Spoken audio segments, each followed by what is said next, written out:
I have been reading all your messages and I have to say it's absolutely over. It's been a journey filled with laughter, challenges and growth.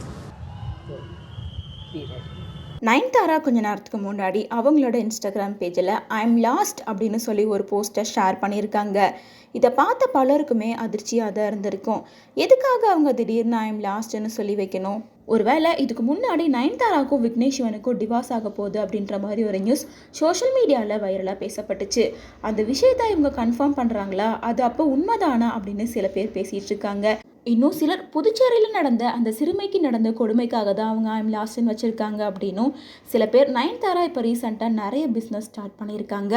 அதில் ஏதாவது அவங்களுக்கு loss ஆகிடுச்சா அப்படின்னும் பல கேள்விகளை எழுப்பிட்டு இருக்காங்க. ஆனால் நயன்தாராவும் விக்னேஷ் சிவனும் டிவோர்ஸ் பண்ண மாட்டாங்க அப்படிங்கிற மாதிரி தான் தெரியுது.